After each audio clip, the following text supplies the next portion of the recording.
jatuh tenda. Ih, banyak nyamuk pula sih. Nah tuh si Ja mengata manong mo dito tuh.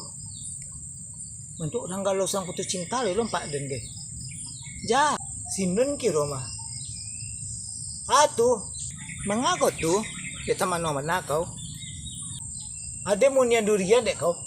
Hah? Mamakau kumanyan. Laba dukun pun lo ko ja. Jamu dukun-dukun ko le siria ko mo dek kau tuh mah. De siana mambaka kumanyan dek kau. Ko sangko pa dukun den dek kau. Hah?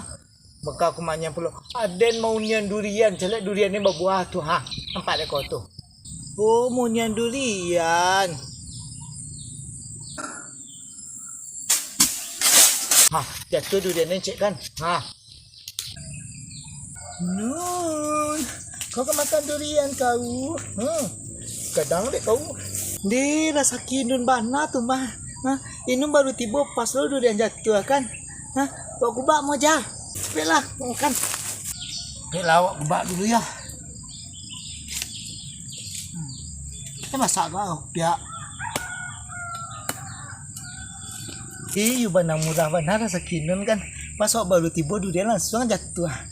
Kubak lah jah cepet lah. Saya ngubak aku. Lah mau bana aku mau ngubak, mandak pandai aku ngubak, kendak biarlah ini mau ngubak. Oh. Dek kok ha? Rancak isio. Hah? Rancak isio kan? Nah, makanlah dek kau. Rancak isinya kan jah. Nak cuba dulu ya. Hah. Ya. Dia pernah lama durian kau dah. Lama pernah dek kau.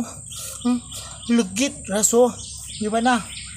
Lap dia lu raso pada lapis legit lah kan. Tu lapis legit kau durian legit lah mau kok. Kanciang raso durian kau dia pernah. Di mana santiang bana raso sumpah.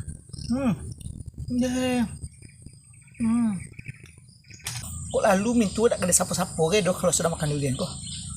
Amboi nun ya.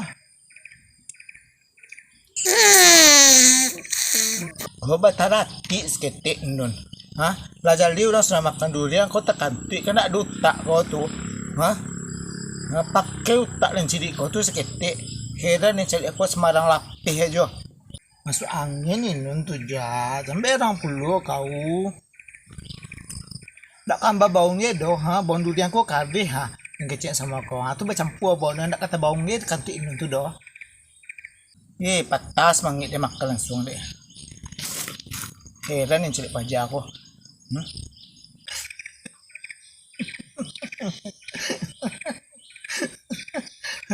Maaf ya. Kalau pesan ini nun jah. Ini masuk angin. Sedang lama-lama makan durian diampai terkantik. Ya enggak lah kau. Tunggu pembalasannya dek kau. Aku kau makan lah kantik itu ya. Ada rasu-rasu aduh bunyi kucing tersapi kau ya. Hirup aroma kantik itu dek kau. Tak kantik pun lo kau ya. You nak dulu tak kau dah sama dia nak dulu tak kau ya.